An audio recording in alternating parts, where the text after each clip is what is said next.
Right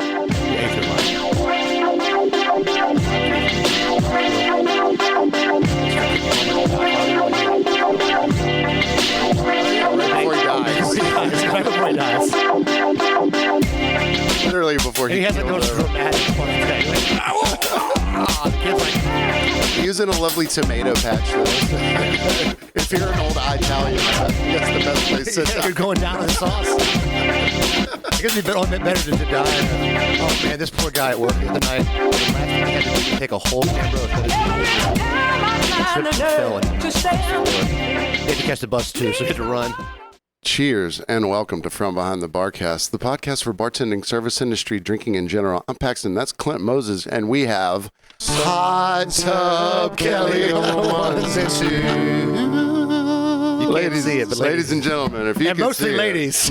my man came in luxuriating in a robe. Yes. After a nice round of disc golf. And I was in a good mood, but I was like, ooh, how did my mood just get better? My dopamine went up a little bit. I was laying in bed when he got here, and he goes, "Where are you?" And then as soon as I walked into the living room, I was like, "Behold, what do mine eyes see?" Hot Tub Kelly, it is. How we doing, guys? We love you. Thank you for listening. Thank you guys for all the support last week, with the whole events thing. Yes, we really appreciate all of it. If you check that out on the YouTube's up right now, you can look at it, and it was a touching tribute to... It was really good. We'll probably get into some of the stories on the Patreon tonight. Yes, we have a couple of event stories. A couple of the spicy event stories on the Patreon tonight. Once again, thank you to the Patreons. It's patreon.com/From Behind the Barcast. We're also on YouTube, same name, Instagram, all those places.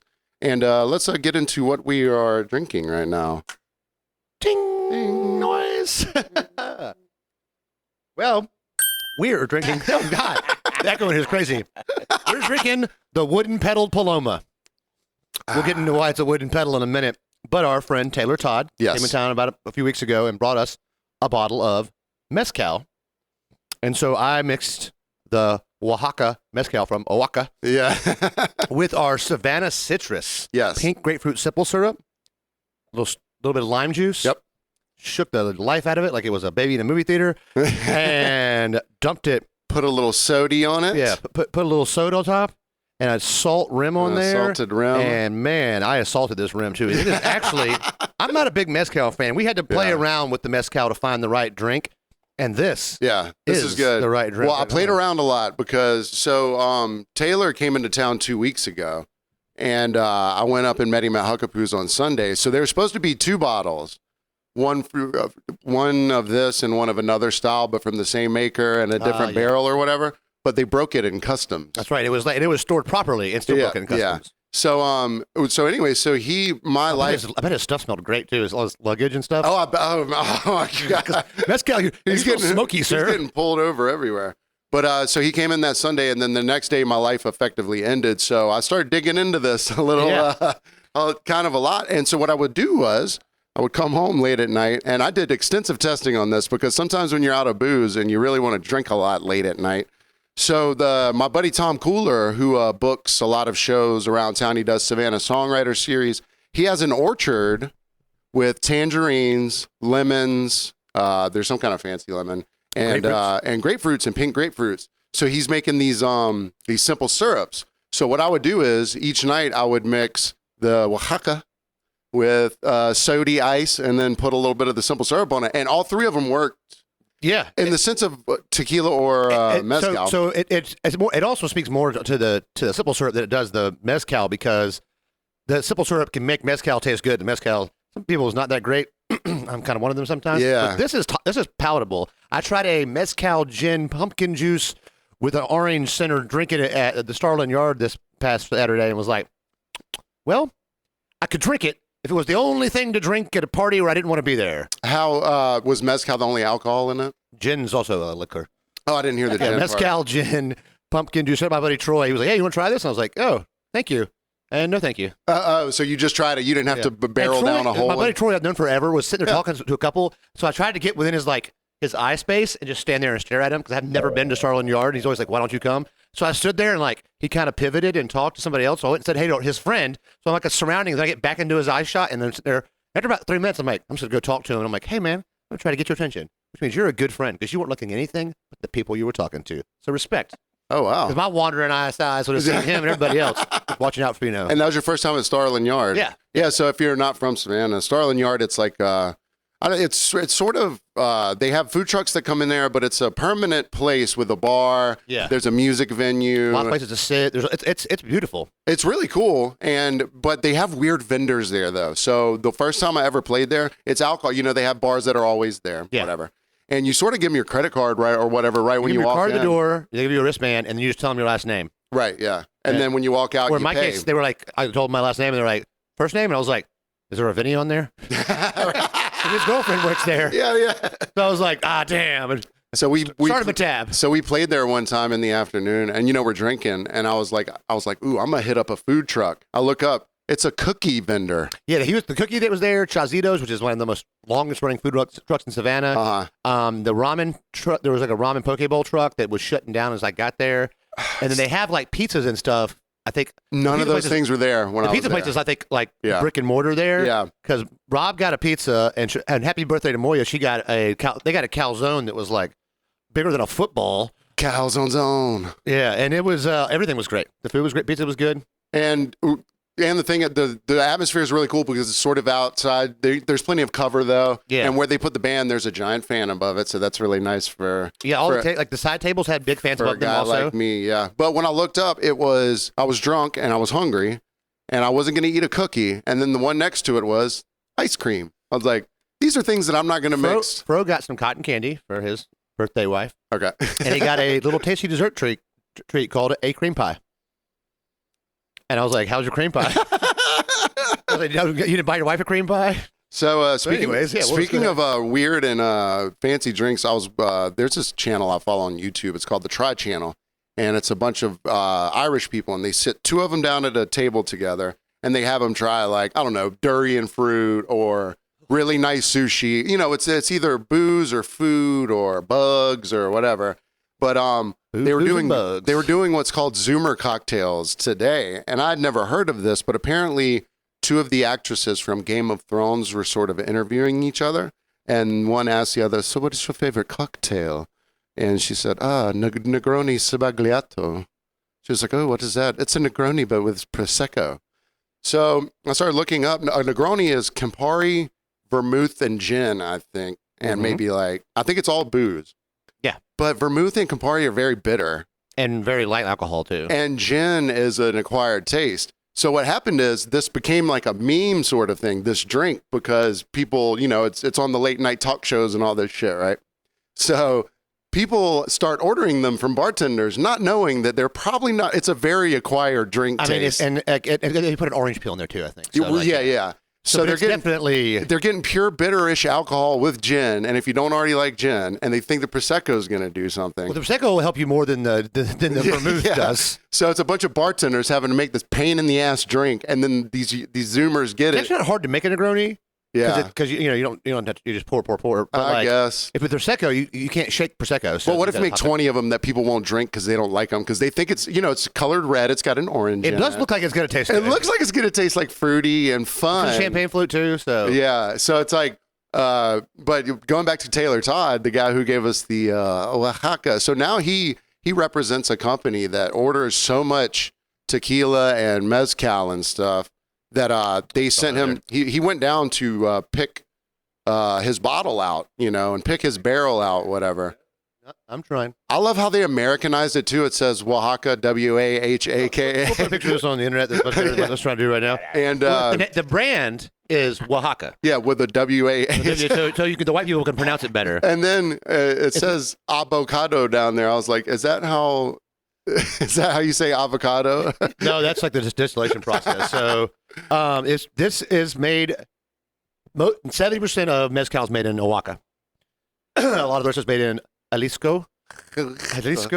But this is made in San Dionisio, Ocotepa, Oaxaca. So close. He's been practicing that for the past 30 minutes. San Dionisio, Ocotepec, Oaxaca. That's pretty damn good. Better than I'm going to probably do it by Alberto Morales, a fifth-generation Maestro Mezcalero.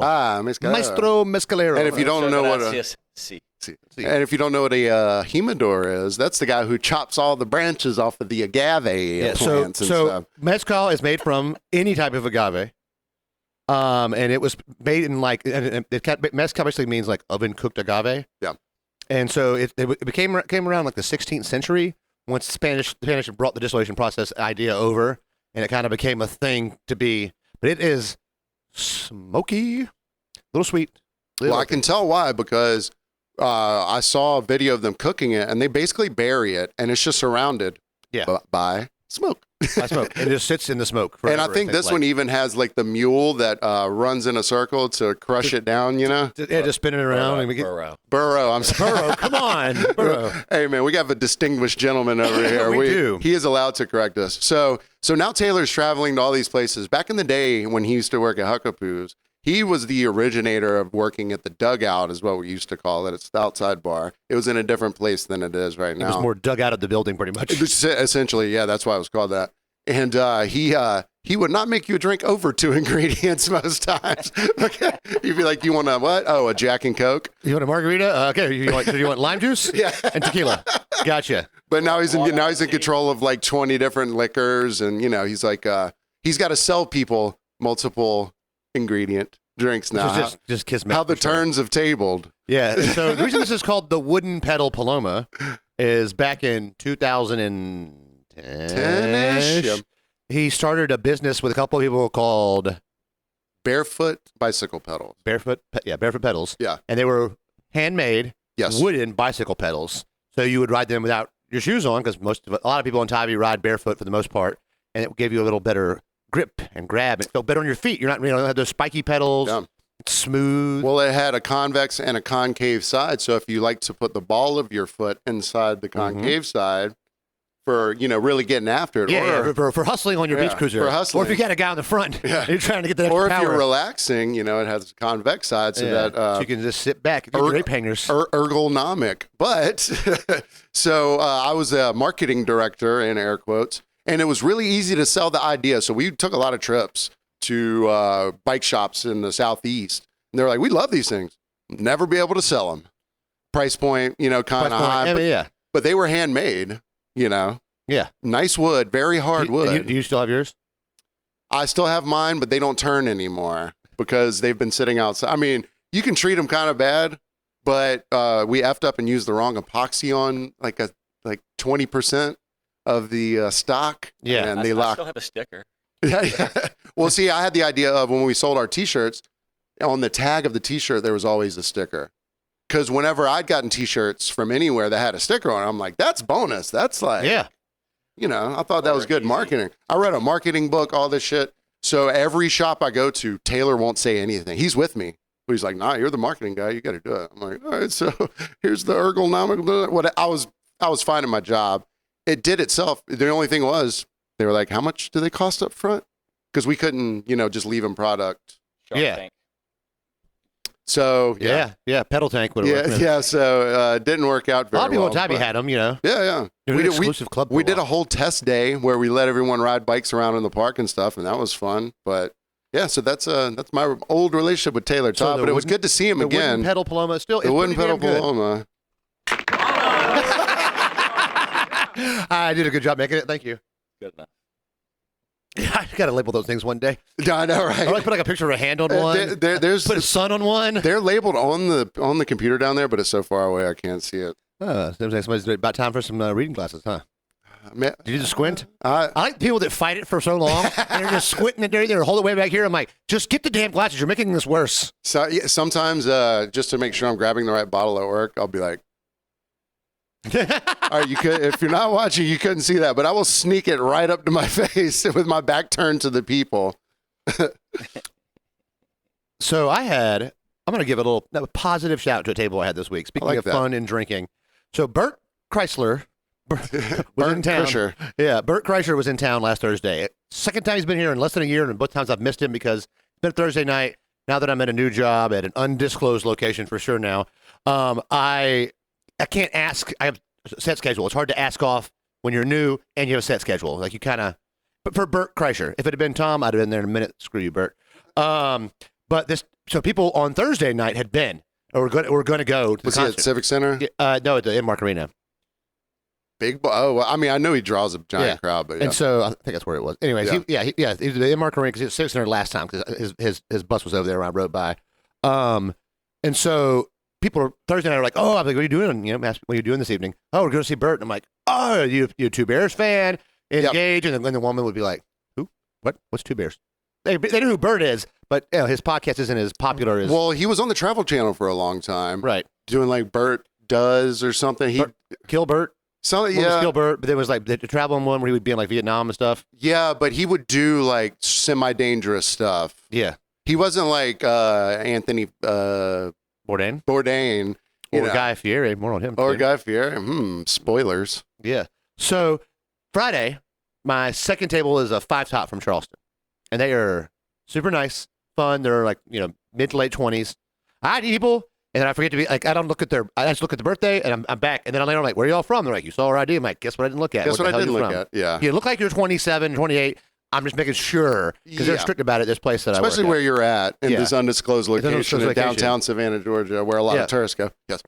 Yeah. So, hey, what you guys been doing in your town? Oh, we went and saw Bert last night. I'm like, the machine. And we have, because they're having a lot of fun already. Like Did they travel just for that show? Yeah, they came down from Charleston just for that show. Nice. And so 4 of the 5 of them are getting drinks. And this one woman, 9, 10 glasses of water. And I was like, so had a lot of fun last night after Bert, huh? And she's like, yeah. Oh, wow. Because Bert's a drinking comedian. She must have drank with him. Yeah, she'd probably been dead then. But so they're, I don't know if my notes say comma because I didn't actually put the comma in because I'm trying to talk to text it. So it's like 6:30 when they get done. They've had a good time. They've tipped me 22% across the board. They're like, 4 out of 5 of them got steaks. No complaints. Mowed everything down. They stand up from the table. They don't, I'm watching them get up, so I'm about to turn the table real quick. They don't say anything to each other. They all look at each other quietly, stick their hand in their pockets, and they pull out 5 5-hour energies, and they smash them together, and they chug them. Shut up. And they all throw them in the same cup on the table.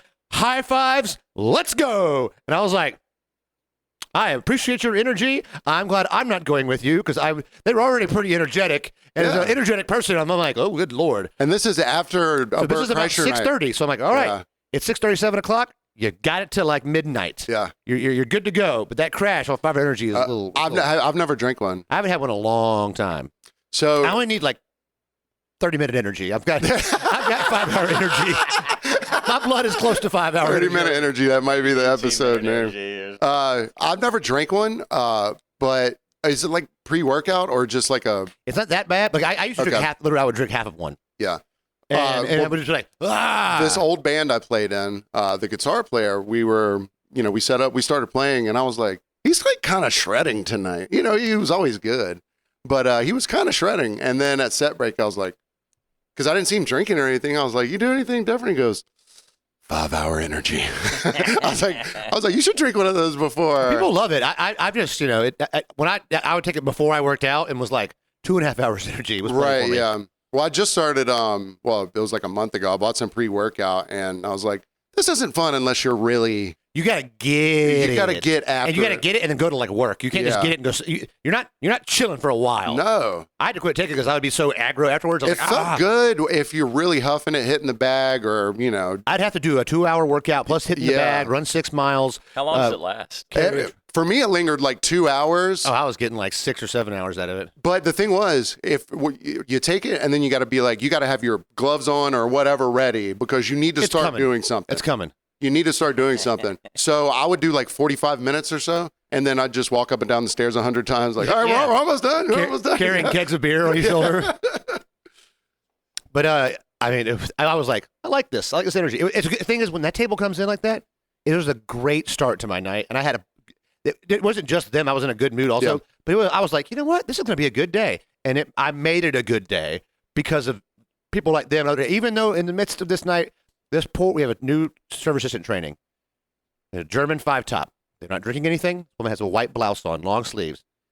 And the girl is not, she's very quiet. And I'm like, you got to announce yourself when you have food behind somebody. She doesn't.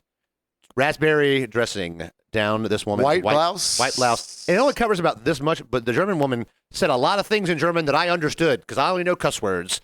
And some of them weren't very nice to someone because they were a black lady.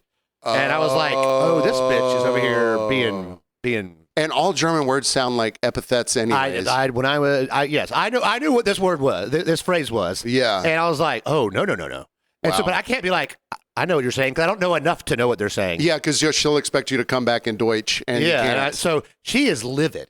And so I see this happening.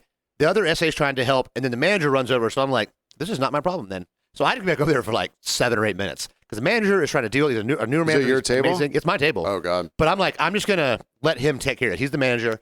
He's pretty new here, but he's got this. He's a great guy. So the woman goes to the bathroom. He's got all the ingredients to get it out of there. She's acting like she poured molten lava on her. And like diva-ing out. And the kids are trying to get her to calm down, and she's just freaking out. So he's like, look, we're going to get the blouse from you tomorrow morning. I'm going to take it to the dry cleaner and bring it back to you. And the guy's like, well, you got to pay for this. And I was like, sir, we're telling you. Because I would finally go over there and talk. I'm like, we're telling you we're going to take care of all of this. All you have to do is open the door tomorrow. Both times. He's like, well, I need this and this. And like we paid for her all of her meal and everything. Sure. And I'm thinking, well, Was there any language disparity, or were you No, they knew what you were saying? Germans speak fluent English, even a little bit of Clint English. Yeah. The kids had to kind of translate for me sometimes. Yeah. But when they're foreign, I walk up and talk very slowly to people. Sure, of course. Because it makes it better to enunciate. Because I don't want to have to repeat myself at Mach 4 speed. And so, but like, they kind of clean it up some. She puts another blouse, like a thing on over it, and it's just like it ruined her day. So their food's going to come soon, so she hasn't really gotten to eat her salad They haven't yet. gotten their food Well, yet. they got the first course, which was the salad was involved. But she hasn't eaten it. So everybody else is eating their first course except for her and her husband, kind of. And then the other food comes out, and I'm like, I'm not stopping this because I want them to get the hell out. And I want the food. And I told the SA, like, I'll run all the food. And she's like, you don't trust me? I'm like, I trust me more than anyone else in here. So I'm going to deliver all their food. And I'm kind of taking a hit for you because typically you ask other people to drop food off to a table that you don't like. Yeah. Just so you don't have to interact with them. And the table is the closest one to the kitchen too. So like, it's easy for them to help. So like, I massage them. They're happy. I get 20% tip. That's great. The guys, calmed down. The manager did the most of the calming. Yeah. I just tried to help. And I was like, hey, do you want a glass of wine or something? Like, relax. Yeah. And next table turns. Another family. Fantastic. Guy wants to go to the speakeasy. I text our boy Brian Stafford, who gives me the password. It was tulip. It's always a flower of some sort. Okay. And cool as he looked like if Paul Giamatti was a little bit younger. Okay. I was like, is that Paul? No, he's just a little too. I say Paul like we're homeboys. Is that Paul? Is that Paul? Hey, Paul. Paulie G. Drinking Merlot again? What are you doing over there? He would not be drinking. God, you wonder how long he had to hear that Merlot joke? I bet. You haven't seen Sideways. Yeah. I'm not drinking another goddamn. That I talked about this in the podcast. That took a huge chunk of business out of the Merlot industry, though. It's when Pinot Noir. It was 2003. When Pinot Noir, or maybe 4, whatever. Pinot Noir was on the come up. Yeah. Which that's movie pushed a lot of Pinot Noir. Pinot Noir sales went up like 400% after the movie came out.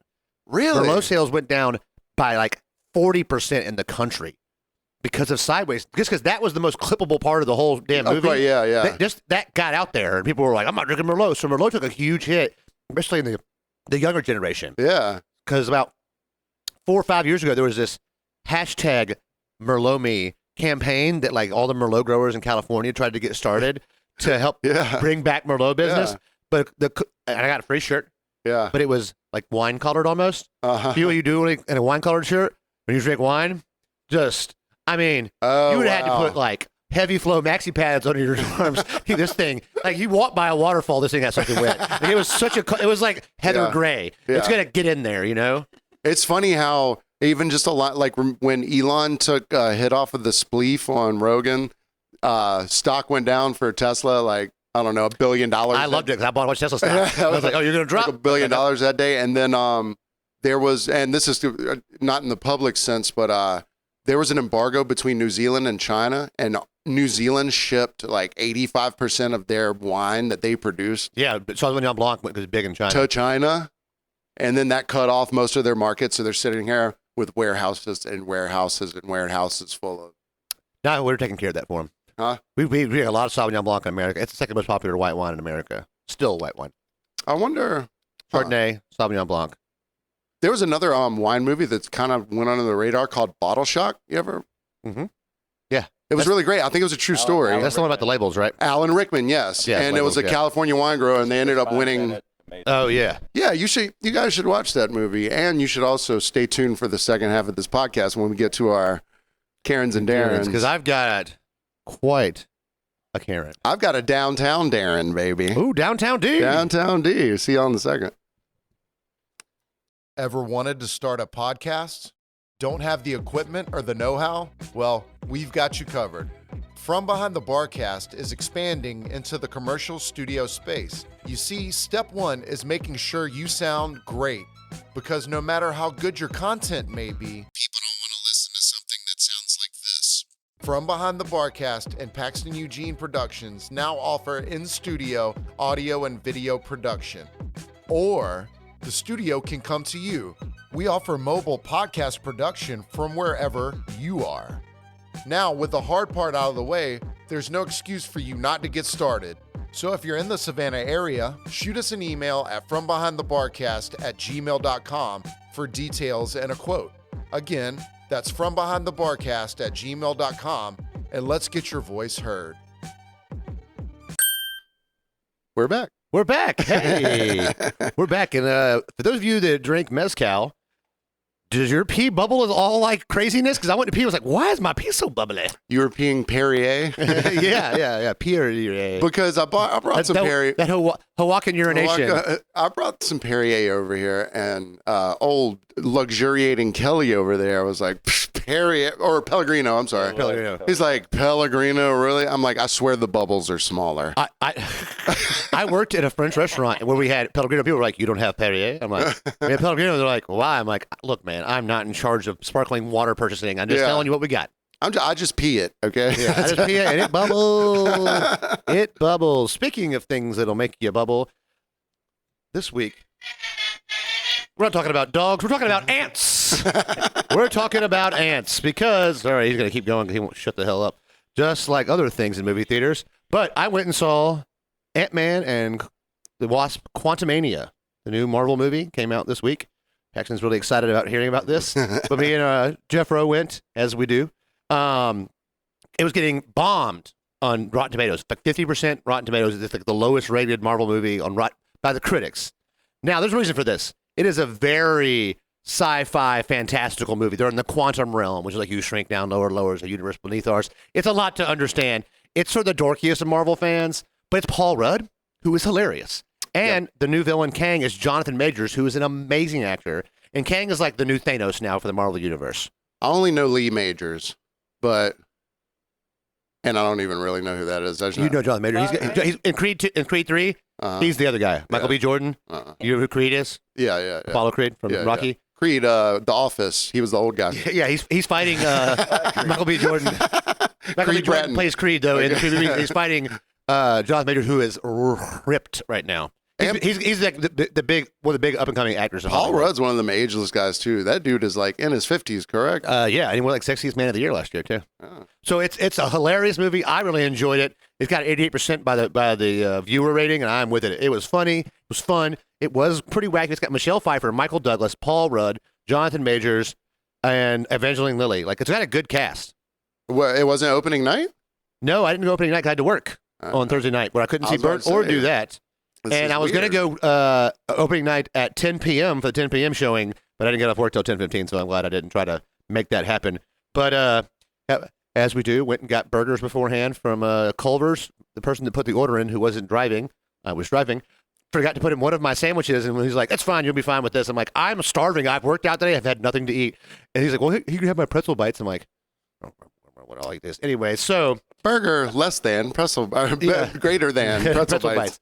So what didn't happen to me but happened to our other ex-producer, Vinny. Yeah. He went and saw it earlier in the day, and I was like, "What's your quick and steady reviews?" Well, the movie was good, funny, a little hard to hear at times because in that theater was a screaming baby. A baby. A whole gold baby. A whole white baby, bruh.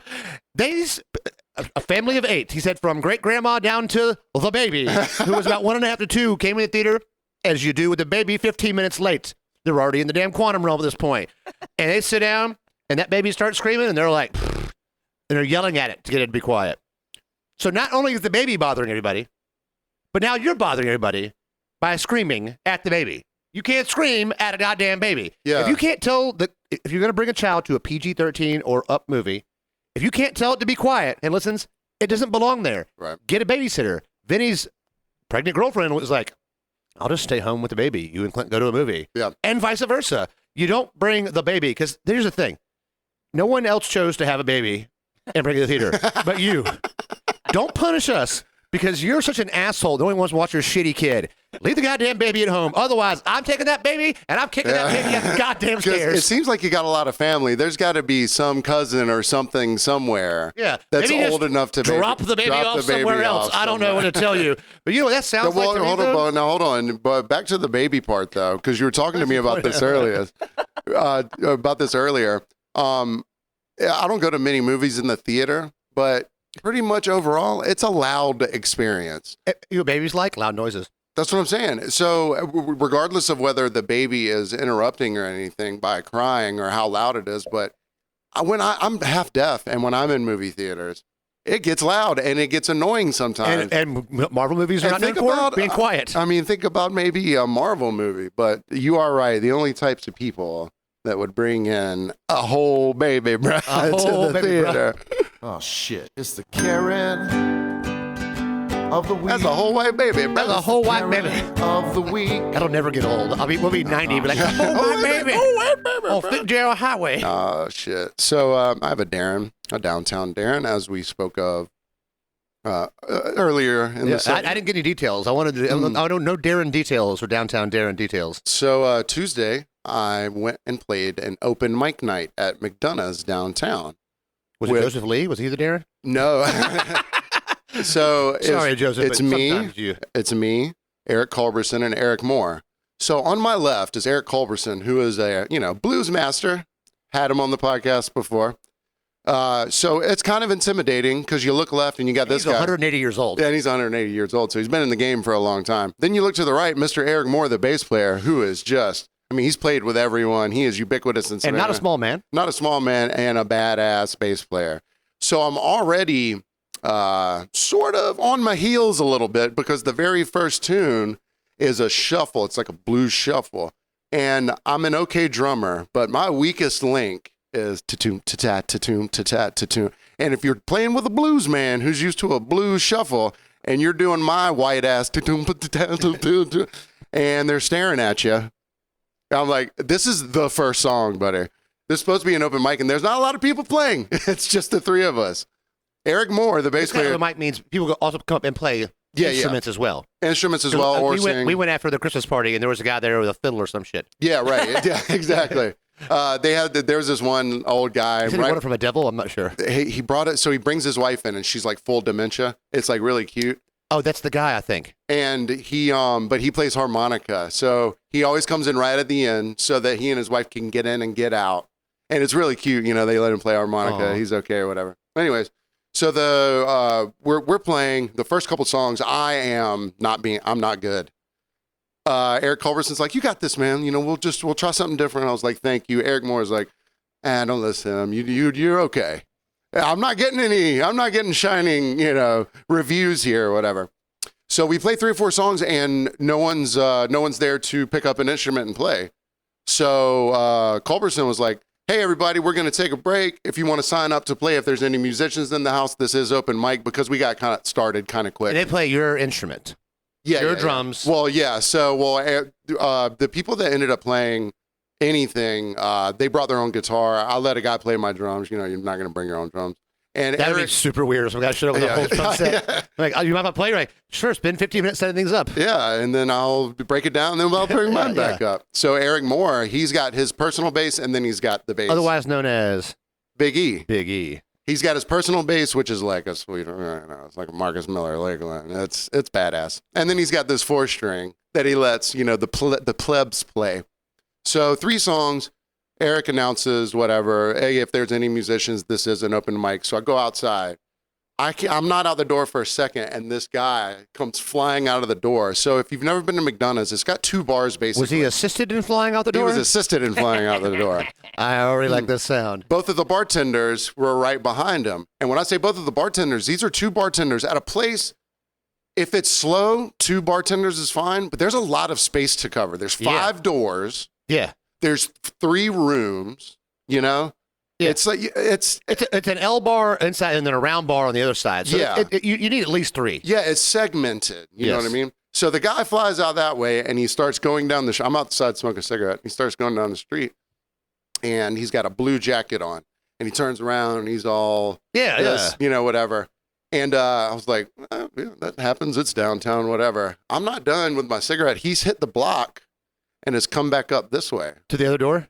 To the other side of the door. I was like, hey, buddy. And then I put my cigarette out, and I walked inside. They had already clocked him. So they go around, they escort him out, does the same thing. We start playing. All of a sudden, I look over, and a guy walks in. He looks very familiar, just not in his blue jacket. He has taken his jacket off and went through door 3, which he hasn't entered into yet. And I'm like, pointing at the guy over there. Long story short, he changed. He put a hat on. He got a wig. Turned his jacket inside out. Put different pants on. So new socks. Every time he left, he would do a lap around a different block of downtown Savannah. His wardrobe up and come back and show up somewhere else. And the thing was, the dude's face was effed. He'd been kicked out of a few bars before, maybe yesterday or the day before. But the thing was, I was like, they're not serving you. You get kicked out of here every time. What are you trying to prove? Wait, why do you keep coming back? What is there's not a girl in there. You know, it's kind of slow. There's a couple bars nearby you could go get thrown out of also. Go get thrown out of Parker's. It's right across the street. They might not throw you out. I mean, I know late night Parker's gets pretty hairy, you know. So wardrobe Darren, huh? Yeah.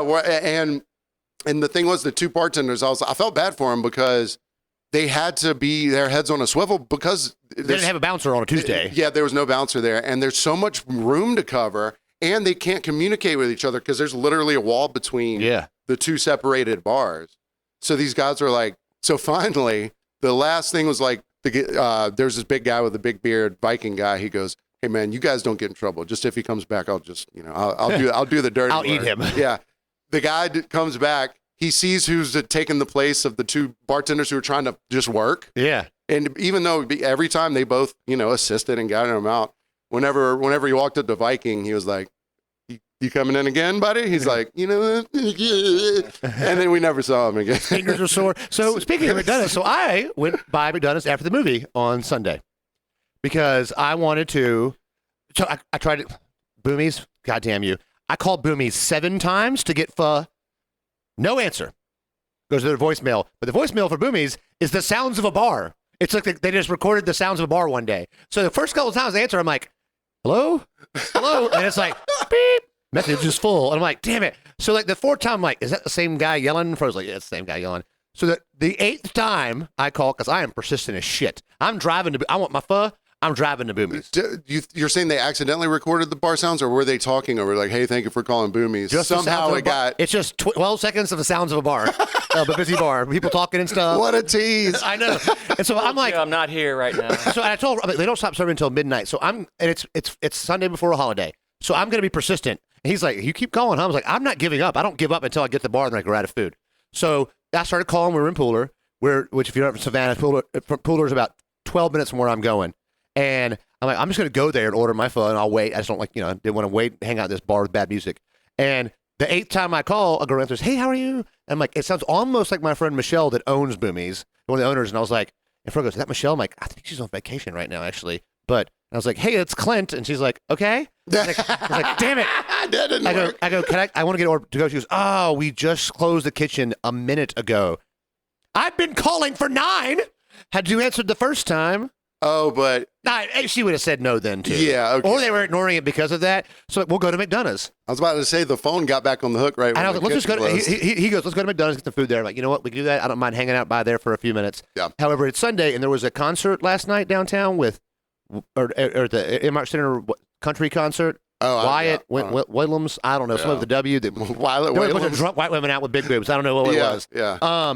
And so we go to McDonald's. He's like, I'm going to go in and pee. I'm like, that's cool. We see 7 people, one was now and drunk outside. I walk in, look around and go, so Parker's, huh? It is slammed in there. It is 3 deep at the bar, people everywhere. So I go to Parker's. I get my catfish my Carolina Reaper chicken sandwich, and double order hash browns because I actually hit the button again and it was like, you're checked out. I'm like, okie dokie. So I'm in the back of my car eating my hash browns while Fro's back inside using the bathroom. While he's in there, he comes out, and out behind him comes somebody getting escorted out. It's a lady. Oh. Well, it was a woman. I don't know if it was a lady. Yeah. And she gets pushed out. She's like, why the hell do I got to leave? He ain't got to leave. He the one starting shit. And like, the bouncer's like, look, and they had bouncers because it was Sunday before a holiday. Yeah. And they're trying to bouncer. Yeah. They're trying to console her like, ma'am, just go. And like her gay best friends walks her down the block and it's like, look, it's fine. We'll just go somewhere. She goes, no, I want to go back in there. He's like, no, we were about to leave and go to whatever bar he said. Yeah. And we're gonna we can go to Bar Julian over here. And like, and he's trying to. The guy's being very nice to her, like, hey. And so then her boyfriend comes outside and he's not even mad. I'm like, oh, she has done something dumb as shit. Yeah. Because boyfriend's like trying to apologize to the bouncer. She's like trying to get back inside and yelling. And she's probably 5'6", 125 pounds. And they're just like, no, like you're not coming back in here. What's the draw? He almost touched my titty. You're pushing at him with your body. Yeah. He's just trying to keep you away. Kelly Kelly would have helped her out. titties, yeah. Kelly would have to right out there. You tune in Tokyo to right out that door. So I'm like, I'm finishing up half my food. I'm like, this is my break. And I'm like, you know what? I haven't had a cigarette all day. I'm going to walk over here where I can see this and smoke a cigarette. You're like, oh, dinner and a show. Yeah. So I'm like, I get like where I can see the whole thing. And I'm like, come on, baby, hit somebody. She's like, fine, let's just go then. Two-fingered F you, though. Of course. You can't get kicked out of it. You cannot get kicked out of a bar. And she hits it against the windows all the way down the street. Like it's the band's fault. This is the people who do karaoke's fault. This is happening. And I'm like, oh, you poor girl. I mean, McDonough's is cool. It was fun being in there. But it's not like I'm like, no, I can't be McDonough's. Do not take me away from this magical place. It's never that good. I mean, it's fun, but Jesus. I don't like karaoke bars that much. But tell you what, God. you know what she sounded like, though? You want me to hit it again? I don't know. You know what? It's there somewhere. There it is. It's close enough. She was definitely A Karen. a Karen. And all I want to do for this Karen, I'm going to bring back the goddamn baby. Hey, Because baby. unfortunately, this involves a baby Karen situation. Now, this doesn't happen to me. This happens to a guy I used to work with, the restaurant that I work at right now, 5 years ago. Okay. You pick up the pattern here, people. This happens. This guy is a very nice guy. He has gone through a shitty divorce. His ex-wife is the daughter of a millionaire and is trying to screw him out of all the money in the world for their 2 kids. She is a damn Karen. So this guy is a nice guy. He's 45, new wife, 27, hot. Good for him. He deserves it. He's a sweetheart. He was a manager at Olive Garden for 15 years, left there because the ex-wife got him fired. I love this guy, though. He works hard. I don't want anything bad to ever happen to this guy. Like, I've known him for a few months, but he's such a sweet guy. Yeah. This is the last shift before his first vacation without his kids since he started at this restaurant a year ago. I'm cheering for this dude to get off early. He's like, I got 1 table left. And I'm like, I tell you what, man, you go. I'll take the table and give you all of the money just so you can leave. He's like, well, they've been here about 15 minutes, but they're not going to order yet because he's on a conference call. You know, things they don't plan ahead, conference calls. Yeah. Yeah. Okay. So 30 minutes goes by, and I'm invested in his situation because I want him to leave to go. Yeah. And I'm like, hey, how's it going? He's like, it's been 30 minutes. She won't order until he's off the phone. I'm like, lean on her. Hey, what are you guys going to have? Oh, he has to order. What time of night is this? So he's working lunch. He's about to get off for dinner. Okay. I'm a dinner shift. He's lunch shift. So it's now, I got there at 3:15. Yeah. It's like almost 4. They haven't ordered. Then they order 2 courses of food finally. I'm like, God, these people. I was like, hey, they've ordered. Just go. He's like, he's a good guy. He wants to stay. That's fine. The first course comes in. Oh, the conference call happens again. Guy's got to walk off now. So she's not eating until he comes back. And I'm like, I'm walking over there. I'm like, I hate them already. Yeah, yeah, of course. They've got a baby. It's about 1 or 2-ish. I can't tell between until they're like 20. Yeah. And I go, I'm like, I'm going to run their second course of the table. I want an up close and personal view of this Karen and Darren couple. You know those little star things kids eat? They're like little Like things little or whatever. pirate booty or so whatever. I guess the kid's like 2. Yeah. Well, that kid was like, you know what it is? New Year's Eve, and Confetti. I'm Renee. Sorry, bitch, you did that. Confetti. And there's confetti everywhere, but it's food confetti. So you can't just leave it on the ground when they're gone. So they do that all over the place. The kids got that everywhere. I'm like, these people just suck. They're not even like picking not up stopping a the few kid. of them. He's on a conference call. Mom don't care.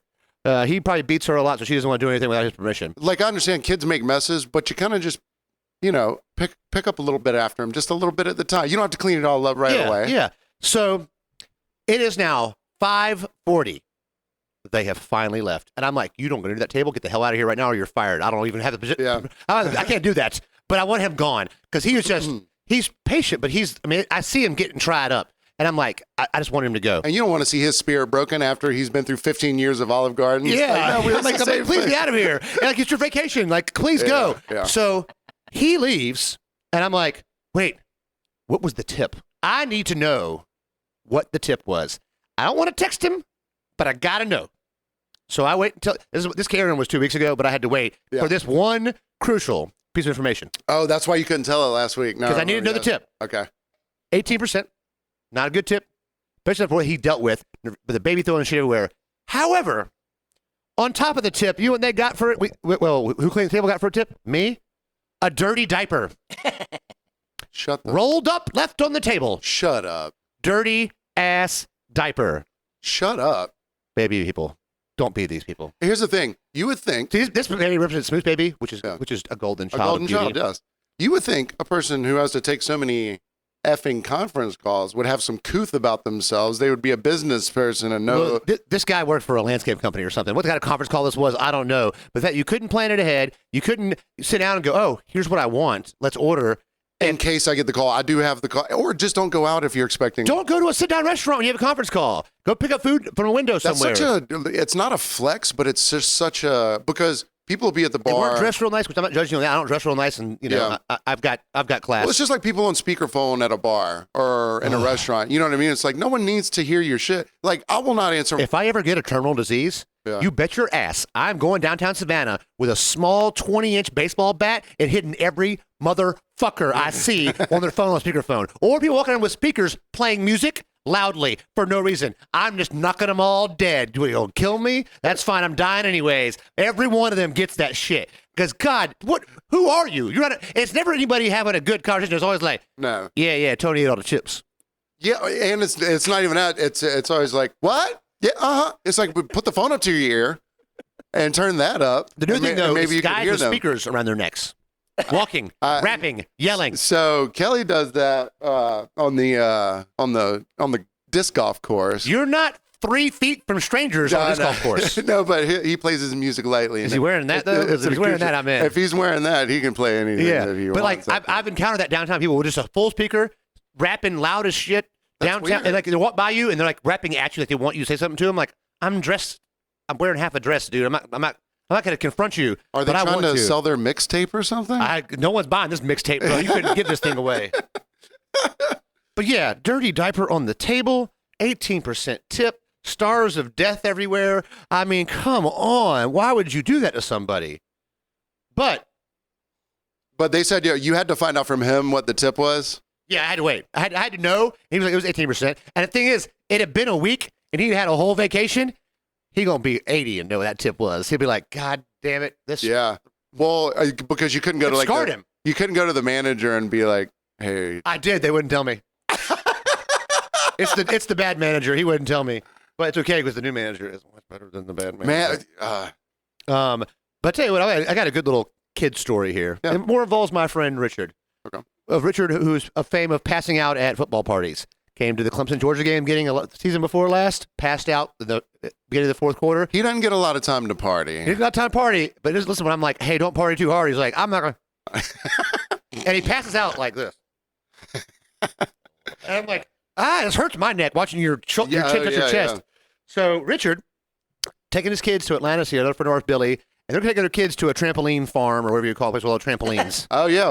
We went to trampolines. one for one of our Christmas parties. Yeah. Trampoline farm, a trampoline orchard. You should see how they grow them in Oregon, brother.